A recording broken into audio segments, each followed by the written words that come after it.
manona ny fiadanan'ny tompo ho aminao izay tafaraka amiko indray amin'izao minitra sy sekondra izao.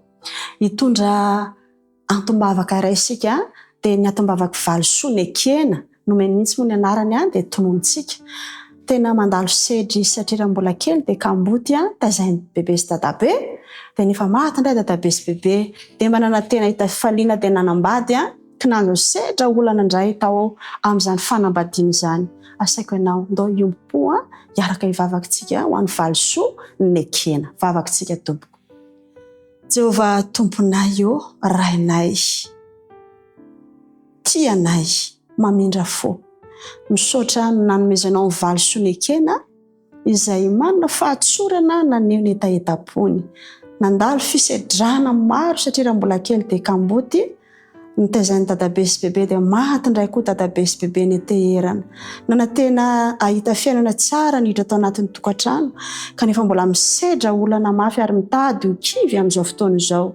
Mingavy ianao Andriamanitra mamindra fo aminy mamelany elony.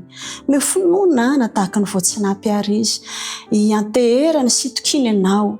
Mifona ho an'ny vadiny izay mampirafy maditra ihany koa Jesosy io. Anao koa izany vadiny izany ka sy mifony afantarany fa mandalo izao fiainana izao sy ny filany fa izay manana anao ihany no mahita fifaliana, izay manana anao ihany no miomana ho any amin'ilay fiainana mandrakizay. Tompo vangio ny fony mba hialany amin'izany fahotana izany ary mangataka anao ny amin'ny vola be izay nolanina ny tsaboana an'ity valosoa ny ekena namanay ity, vokatry ny zavatra natrehany rehetra dia narary izy ary nindram-bola tsy voalony vola. Tompo misy manao anjonjay koa ary izy raha tsy voalony vola dia nampitombony ilay olona be dia be ny vola ary nirahona n'ilay olona dia tsy maintsy nanao sony mijaly izy ao an'eritreritra, mijaly izy amin'ny maha-olona azy. Nareo zanany ara mampalahelo mipitrapitra fotsiny ny ahatongavan'ireo olona mitakitrosa foana. Tompo malalo mianta aminao mamindra fo amin'ny valosoa ny ekena mianakavy ianao mba raiso ireny adiny mba meteza ianao hiditra tsehatra nomeny vola ilainy amin'ny fomba mahagaga izay tsy fantatray, tsy takatra ny sainay satria voafetra izahay. Ianao ilay mahalala ny farany hatrany amin'ny voalohany.